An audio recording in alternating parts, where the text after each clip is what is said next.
Los cabezos son nuestros monumentos naturales, catedrales que levantaron la naturaleza hace millones de años y que tienen que seguir siendo uno de los emblemas fundamentales de nuestra ciudad. Huelva tiene que defender sus cabezos, están en peligro y nosotros vamos a intentar hoy que comprendan por qué la importancia de nuestros cabezos.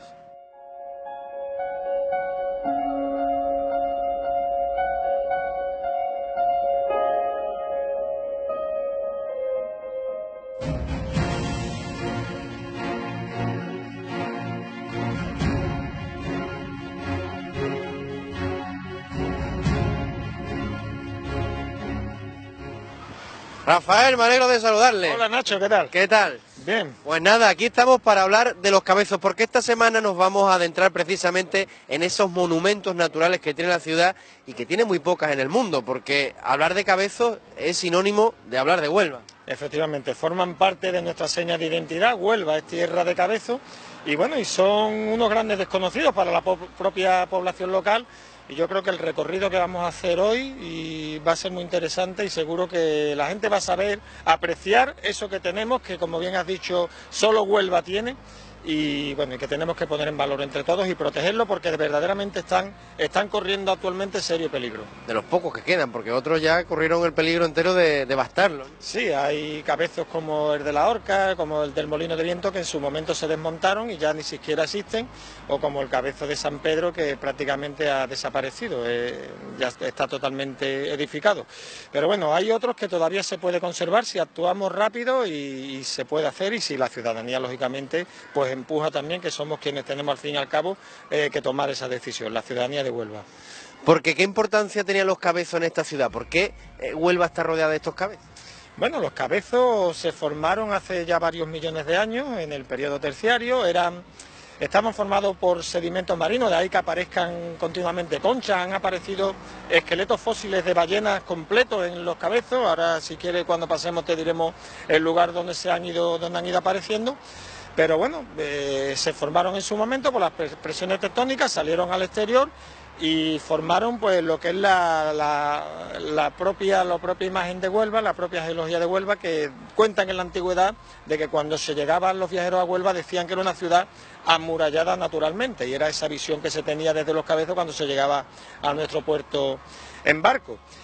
Ha conformado también el propio diseño de la ciudad ha ido sorteando los cabezos como ha podido o abrazando a los cabezos, diría yo. Y bueno, y ya digo, forman parte, Huelva es tierra de cabezos y forman parte de esa idiosincrasia que tenemos como ciudad, y ya digo, tenemos que conservarlo, es nuestro patrimonio natural, son nuestros monumentos naturales y tenemos que conocerlos para así saber apreciarlos y ponerlos en valor. Es verdad eso, porque aquí no hacían falta murallas, porque sus murallas la conformaban los cabezos y por lo tanto era muy difícil atacar una ciudad con estos cabezos tan altos. Fijaos la altura que tiene el Conquero, por ejemplo, ¿no? Y efectivamente, y además ten en cuenta que incluso teníamos un castillo, cosa que mucha gente en Huelva desconoce, en el cabezo de San Pedro. Arriba del cabezo de San Pedro teníamos un castillo. Era, ya digo, era una defensa natural que tenía nuestra ciudad. Y bueno, y los pocos que quedan, ya digo que tenemos que hacer lo posible para que no se pierdan. Y estamos precisamente en uno de ellos, ¿no? Uno de los míticos, porque es este cabezo de la Joya, y que también está amenazado, que ahora hablaremos de esa amenaza, pero ¿qué importancia tiene este cabezo de la Joya? Bueno, este cabezo ni más ni menos tiene una necrópolis tartésica, uno de los yacimientos arqueológicos más importantes de la península ibérica.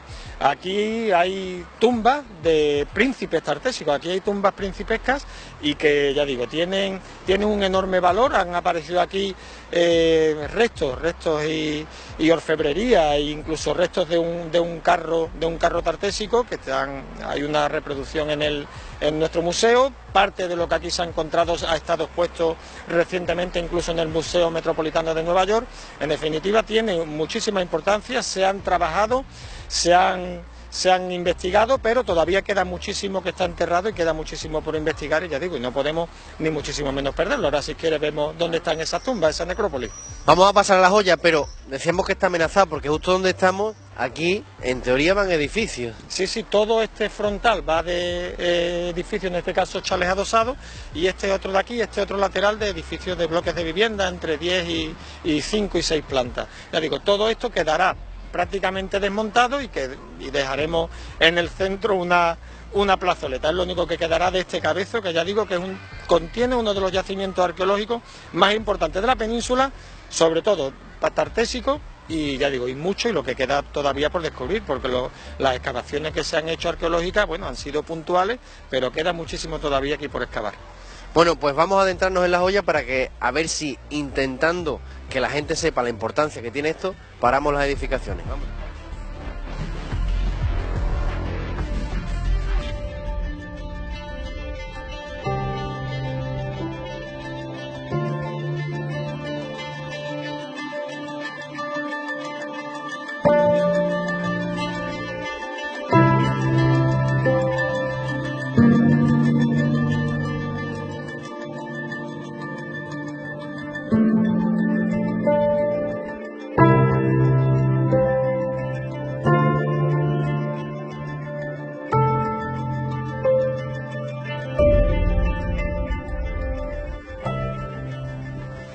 Rafael, nos hemos venido hasta lo más alto de este Cabezo de la Joya porque aquí están los restos de esa necrópolis. Sí, efectivamente, estamos justo encima de esas excavaciones, de ese yacimiento arqueológico, que bueno, esto puede datar del siglo VI-VII antes de Cristo, ya digo, es posiblemente los restos tartésicos más importantes que pueda haber en la península ibérica, y está todavía todo por excavar. Esto en los años 60, en los años 70 se hicieron unas intervenciones arqueológicas, y a partir de ahí se volvió a enterrar para preservarlo, para intentar conservarlo hasta que en un futuro se pudiera estudiar más profundamente. Bueno, y desde entonces pues continúa aquí, ya digo, y eso es parte de esa historia de Huelva, parte de lo que muchos desconocemos, los propios habitantes de Huelva, de nuestra historia, de nuestro patrimonio, de nuestra riqueza, que la tenemos aquí, y que tenemos que tratar, ya digo, de preservarlo, de estudiarlo, de ponerlo en valor, porque esto, muchos nos preguntamos, si esto lo tuviera cualquier otra ciudad, lo tendría así como está ahora mismo abandonado, lo habrían estudiado y lo hubieran dado la importancia que verdaderamente tiene, y sin embargo aquí en Huelva, bueno, pues tenemos esa carencia. No hemos sabido hasta hoy hacerlo, pero bueno, todavía se puede hacer, ya digo, está aquí bajo nuestros pies. Es que además estamos en pleno corazón de la ciudad, en el centro, y tenemos pues una joya arqueológica bajo nuestros pies. De hecho, esto que tenemos encima, que estamos pisando, sería esta montañita que se ha hecho para taparlo, es decir, que está aquí, que se ve como la tierra distinta. Sí, esto es una de las tumbas, y una de las formas de identificar dónde estaba es que la arena, el material que se utilizó para el relleno, sea distinto. Esta precisamente es una de esas tumbas que en su momento se excavaron y cuyo contenido pues está parte en el Museo de Huelva expuesto, otra parte en los fondos del propio museo, bueno, y otra parte pues en otros museos como ha sucedido, ¿no? Pues ya digo, recientemente, que incluso en el Museo Metropolitano de Nueva York se han estado exponiendo piezas que se encontraron aquí en este mismo lugar. Y aparte, bueno, lo que esto hace unos años, ahora ya pues con los edificios se nos tapa, pero hace unos años esto era un mirador también natural, como es el Conquero ahora.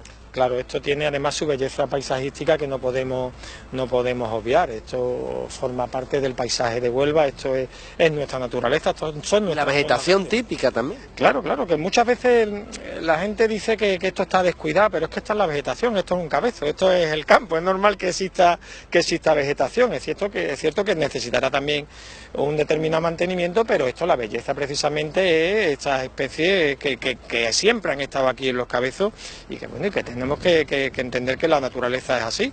La vegetación sale y tiene también su importancia y tiene su belleza y bueno, y su razón de ser.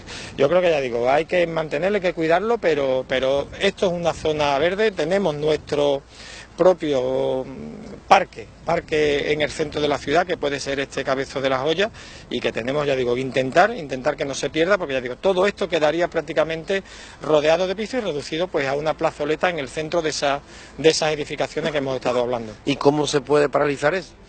Bueno, hemos presentado varias propuestas en el ayuntamiento. En enero de 2016 se aprobó una propuesta de mesa de la ría para que, bueno, los propietarios que tengan derecho a una edificabilidad en esta zona, pues se le canjee y se le transfiera esa edificabilidad en cualquier otro sitio de la ciudad. Son unos mecanismos que existen en el urbanismo, son unas técnicas que se utilizan siempre que hay voluntad política de hacerlo. y que son perfectamente legales. Esta es una zona que tiene que ser declarada zona verde y ya digo, y esos propietarios, para que no pierdan y no se vean perjudicados en sus derechos, pues se les transfiere esa edificabilidad en cualquier otro sitio que no tenga este valor natural y arqueológico y paisajístico que tienen nuestros cabezos. Vamos a seguir viendo más cabezas.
Rafael, aquí estamos justo delante de uno de los cabezos más emblemáticos y más reconocibles, ¿no? Que es el cabezo de Mundaca, que está junto a la Merced, pero aquí tenemos la conexión de varios cabezos, ¿no?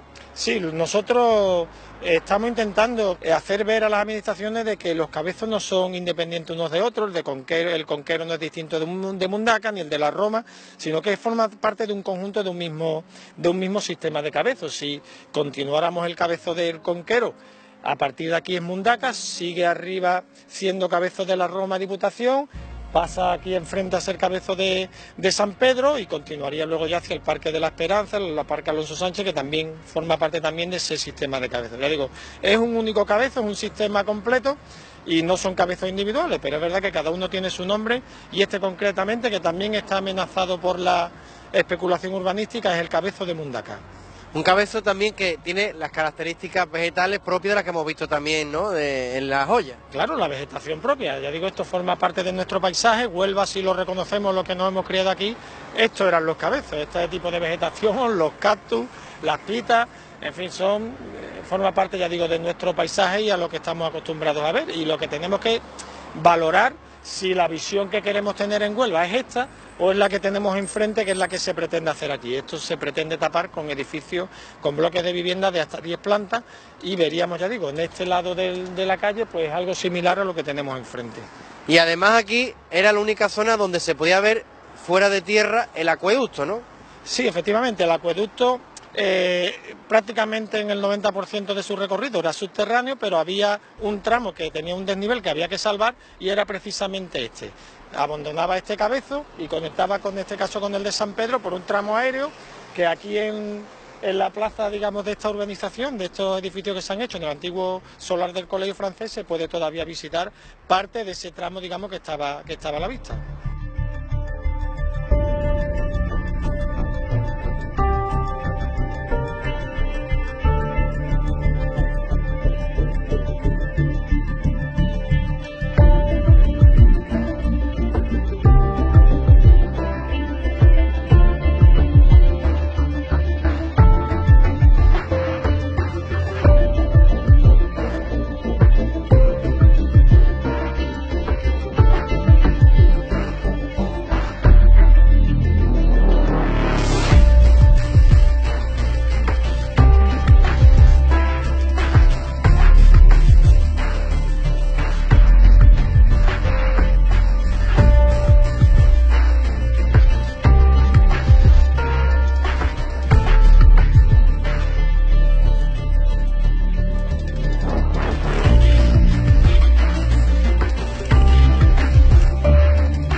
Rafael, y aquí podemos apreciar en este ya que es el Conquero, pues eso que tú comentabas de que esto estaba bajo el mar. Sí, esto estaba aproximadamente a unos 300 metros de profundidad y se puede ver perfectamente los fósiles de conchas marinas en mitad más o menos de esa ladera del Cabezo. Esto lo digo, esas presiones tectónicas que luego elevaron el terreno, pero bueno, y estas conchas que están ahí, bueno, pues decirte que la línea de la costa pues llegaba prácticamente hasta Niebla. En Niebla también han aparecido fósiles de concha. Aquí en este lado, en esta zona aterrazada del Cabezo, ha aparecido hasta un fósil de una ballena completo. Es decir, que todo esto eran los fondos marinos y ahora, bueno, pues asomaron al exterior y forman parte de nuestros cabezos. Es verdad, porque uno cuando anda por estas tierras, lo normal es ver conchas en el suelo. Sí, yo creo que de pequeño todo nos ha pasado, que hemos jugado por los Cabezos y tenemos conchas de esta fósil. Como el antiguo de lo que hoy es el Alonso Sánchez, el Parque Alonso Sánchez, que también se descubrieron los restos de una ballena, ¿no? Efectivamente, allí apareció otra ballena y allí concretamente yo de pequeño alguna concha de esa tengo todavía por casa, algún fósil de concha que encontrábamos cuando jugábamos por aquella zona. Esto, ya digo, formaba parte de nuestro paisaje, de nuestra zona de juego, de nuestra ciudad y bueno, y es una pena que se pierda. Esto tenemos que hacer lo posible para que no se pierda. Insistir que nosotros hemos hecho una propuesta para que sea declarado monumento natural porque es lo que es. Huelva, quien dice que Huelva no tiene monumento es que no conoce Huelva. Huelva tiene enormes monumentos naturales y el Cabezo es solo uno de ellos. Y además este Cabezo también mítico por la plaza de toros, ¿no? El Cabezo que está detrás donde la gente veía las corridas de toros, que se ven películas míticas como El Litro Sin Sombra, es decir, ya además de lo emblemático que es toda esta zona, ¿no? Que también iría construido delante. El del Conquero no tiene ahora mismo peligro, digamos, de la especulación urbanística, pero Mundaca, que sería, digamos, la continuación desde la plaza de toros, sí. El Cabezo es cierto del Conquero que el Pegou no contempla la edificación en sus laderas. Es el único que estaba a salvo, pero lo que pretendemos es que esa protección se haga extensiva al resto del sistema de cabezos. Es lo que te he comentado antes, de que los cabezos no son unos entes individuales unos de otros, sino que forman parte de un sistema y la misma protección tiene que existir tanto para el Cabezo del Conquero como para el de Mundaca, para el de la Roma y por supuesto para el de las Ollas. Otros ya se han perdido desgraciadamente, pero al menos podemos intentar conservar estos que nos quedan todavía. Y este impresiona sobre todo por la altura, ¿verdad? Sí, el Cabezo del Conquero es el más emblemático, es el que esa primera vista que tenían los viajeros cuando llegaban a Huelva, eso que hablaban de que Huelva estaba amurallada, era precisamente la visión del Cabezo del Conquero desde el río, en este caso cuando se iba llegando en barco. Pues nada, vamos a seguir.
Rafael, estamos llegando hasta esa mítica fuente vieja que todavía vemos cómo corre el agua de ese acueducto romano que tenemos delante nuestra y que está bajo estas tierras. Sí, lo tenemos aquí. Huelva tiene un acueducto romano, otra de esas joyas tan desconocidas para la propia población, y bueno, y que todavía está funcionando. Vemos que ese agua viene de ese acueducto que en su día los romanos en el siglo I después de Cristo construyeron y todavía se calcula que unos 30.000 litros de agua diario todavía está generando y transportando este acueducto. Llegó a tener, no se sabe exactamente, pero entre 100.000 y 300.000 litros diarios podía abastecer la ciudad de agua este acueducto. Un acueducto que ¿dónde nacería? Bueno, que se conozca actualmente desde la cinta. No se sabe exactamente si llegaría más allá, pero con seguridad desde la cinta, bueno, y terminaba pues en las diversas fuentes que había en la ciudad. Teníamos en la calle La Fuente, teníamos una fuente en la calle Palo, porque allí había una industria de salazón de pescado, teníamos una fuente en la plaza de las Monjas. En definitiva, yo creo recordar que eran al menos 6 fuentes que se sepa y se tenga constatado de que se surtían del agua que proveniente de este acueducto. ¿Y cuál es el proceso de este agua? ¿De dónde viene toda este agua? ¿Cómo funciona ahí? Bueno, el cabezo, el conquero, absorbe el agua en una determinada proporción hasta llegar a otra capa, digamos, que es impermeable. Y ahí es donde los romanos se dieron cuenta de que si aprovechaban esa capa impermeable y hacían ahí una conducción, bueno, pues se podía canalizar ese agua que el propio cabezo absorbía en sus capas superiores.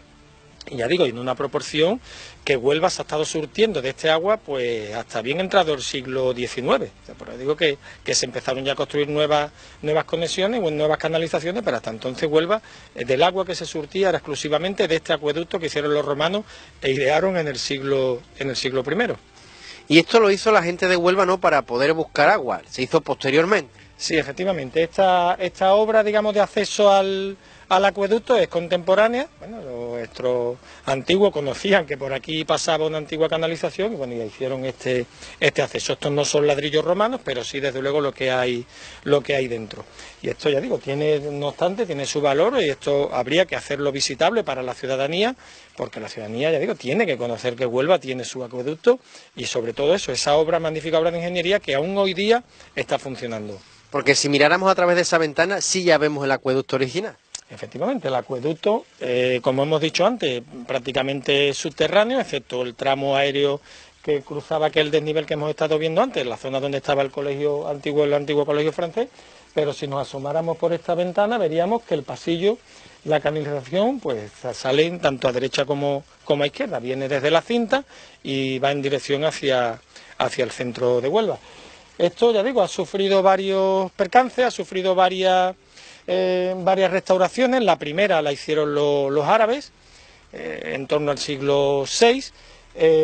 Luego, a raíz del terremoto de Lisboa de 1755, también sufrió estos graves daños y se hizo también una importante restauración en torno al año 1780 o así. Y bueno, y luego ya posteriormente, con motivo del cuarto centenario, también se hizo también una inversión importante y se volvió a restaurar. Desde entonces, que estamos hablando de 1892, no se ha vuelto aquí, digamos, a cometer ninguna actuación, ninguna mejora. Y aún así, ya digo, sigue funcionando, sigue dando al menos 30.000 litros de agua que se pierden. Eso es lo más sorprendente, que es que esa construcción romana que viene desde la cinta hasta el centro de la ciudad sigue estando totalmente en uso, o sea, que sigue funcionando como si estuviéramos en el siglo I. Efectivamente, hay, desgraciadamente, la zonas que se la han roto ya no. Claro, se ha colapsado por algunos derrumbes, pero bueno, prácticamente ya vemos que este agua es la misma que bebían los antiguos romanos y los que vinieron detrás. Pero ya digo, desgraciadamente este agua hoy día se pierde, hay un desagüe allí un poquito más abajo y bueno, y el único aprovechamiento de este agua lo tienen unas personas que tienen un huerto ecológico un poquito más abajo, que ahora si quiere podemos visitar, pero la mayoría de este agua, Aguas de Huelva preparó un desagüe por el cual se vierte y se tira al mar. ¿Y podríamos ponerlo en valor y determinadas zonas hacerla visitable? Claro que se podría, perfectamente. Es más, se debería hacer. Ya digo que esto forma parte del patrimonio de Huelva, de nuestro patrimonio arqueológico, de lo que tenemos que enseñar tanto a la población local como a nuestros visitantes, porque esto es muy importante, que estamos hablando de un acueducto romano, algo que desde el siglo I y todavía sigue funcionando y sigue canalizando agua. Claro que tendríamos que hacerlo visitable, debería hacerse. Bueno, vamos a ver ese huerto que se riega con este agua. Vamos a verlo.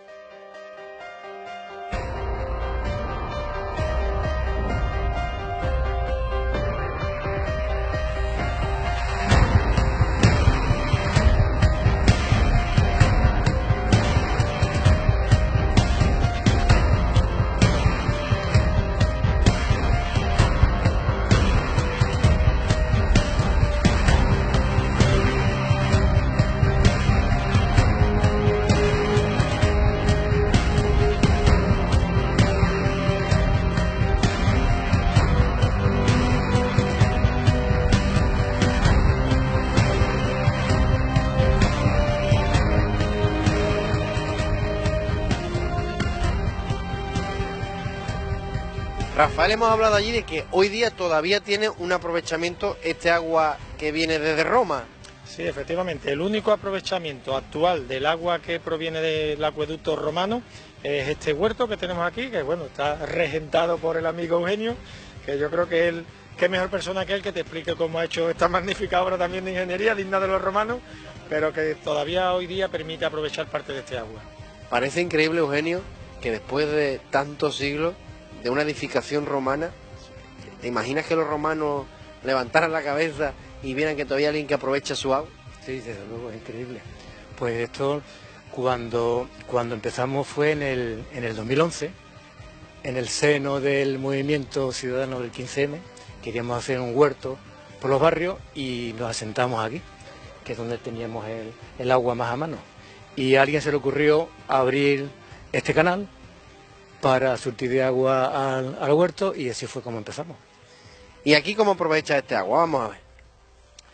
Pues bueno, muy sencillo, viene el agua desde arriba, hacemos aquí una compuerta, la tapamos para que vaya el agua al desagüe y luego cuando queremos regar abrimos la compuerta por ahí y va por la canalización y ya en función de la tabla que queremos regar pues vamos abriendo compuertas y cerrando. Desde luego una ingeniería antigua, a la época de los árabes. Y bueno, ¿y qué soléis sembrar aquí? Pues sembramos cosas de temporada. Ahora, como podéis ver, pues tenemos coles, lombardas, cebollas, habas y todavía incluso tenemos tomatera. Allí podéis ver tomatera, incluso algunos tomates. Esto es un auténtico huerto ecológico. Y los tomates serán extraordinarios. Sí, agua de la fuente vieja y estiércol de caballo. Y bueno, eso que está ahí abajo es donde terminaría el agua, ¿no? Donde se recoge ese ese es agua. el desagüe que va al alcantarillado. Antiguamente allí había una fuente. Lo tuvieron que cerrar porque aquí la gente venía a lavar los coches, a bañarse y era un poco desmadre. Bueno, ¿y tú que convives diariamente con esta fuente vieja, ¿no? Y de lo que sería este acueducto, ¿qué se puede hacer aquí? ¿Qué hay que hacer, Eugenio? Si no hay dinero... Pero alguna vez tiene que haber dinero para algo. Hombre, claro, pues aquí pues como habéis visto vosotros, pues se puede poner en valor la fuente vieja, lo que es el acueducto, y luego aprovechar el agua que sale del acueducto. Para aprovechar el agua, pues aquí tenemos un ejemplo. Aquí se puede hacer un huerto, al otro lado de la ladera se puede hacer un huerto, se puede almacenar el agua en aljibe para regar y luego pues la que sobre pues se puede aprovechar para limpiar las calles, en fin. Tecnología e imaginación ahora hay todo lo que queramos. Bueno, pues enhorabuena por la iniciativa, Eugenio, y que haya muchos huertos más y que algún día podamos enseñarle al mundo entero ese acueducto que tenemos ahí bajo tierra. Pues muchas gracias y también gracias a Manolo, que es el capataz del huerto, que ha estado aquí hace un momento. Vale, gracias.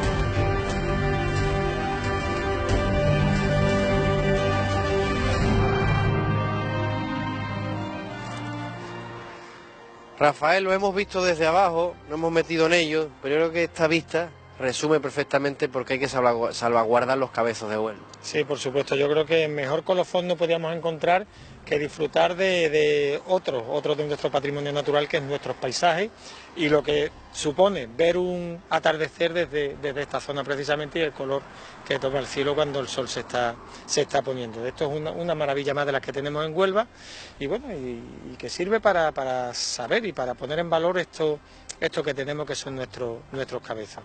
Y además yo creo que la gente tiene que conocer, hasta es algo que supo ver a Juan Ramón Jiménez en su momento en la obra Platero y yo, hace también referencia, bueno, a un cabezo que tenían en Moguer, que despectivamente se le conocía en el pueblo como el Monturrio, hasta que Juan Ramón Jiménez averiguó y descubrió que Monturrio provenía del nombre que le habían dado los romanos al cabezo, que era Mont Aurum, Monte de Oro, y era precisamente por el color que adquiría ese cabezo cuando le daban directamente los rayos del sol. Desde entonces decía Juan Ramón Jiménez que se le ennobleció el Monturrio y supo apreciar el valor que verdaderamente tenía. Y es lo que tenemos que hacer en Huelva, ennoblecernos con nuestro Monturrio, ennoblecernos con nuestros cabezos y ser conocedores y ser conscientes del valor que tienen y de que tenemos que preservarlo y tenemos que transmitirlo a las generaciones que vienen detrás. Llevan aquí, como hemos visto, varios millones de años y no somos quienes para destruirlo. Y yo creo que ese Monte de Oro lo haríamos si, por ejemplo, pusiésemos en valor esas excavaciones arqueológicas o ese acueducto que acabamos de ver. A lo mejor ahí la concienciación tomaría otro nivel, y aparte de estas maravillosas vistas y de lo que es tener la naturaleza en una ciudad, que eso es impensable y nosotros la tenemos aquí, pues yo creo que eso entremezclado con los colores ocres que tienen estas tierras, la cosa cambiaría. Así que tenemos que entre todos tener esa labor de concienciación y de obligar a que se invierta los cabezas. Por supuesto, estoy totalmente de acuerdo, ese es el camino, la ciudadanía es la que tiene que decidir si esto tiene que preservarlo, no los políticos, y cuando la ciudadanía tenga claro que esto es algo que tenemos que conservar, que esto es nuestra seña de identidad, que esto forma parte de Huelva, entonces los políticos no tendrán más remedio que hacer caso a la voluntad popular. Pues muchas gracias, ha sido un placer, ¿eh? Y ojalá nos veamos pronto ya inaugurando restos arqueológicos, entrando en el acueducto. Se hará pronto, ya lo verás. Gracias.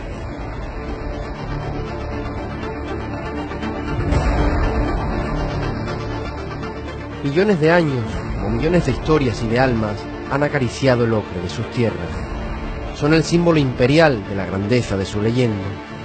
Cortesos, romanos o árabes construyeron sus vidas sobre ellos, dejándonos el testimonio de una Huelva que tiene bajo tierra el tesoro de su futuro.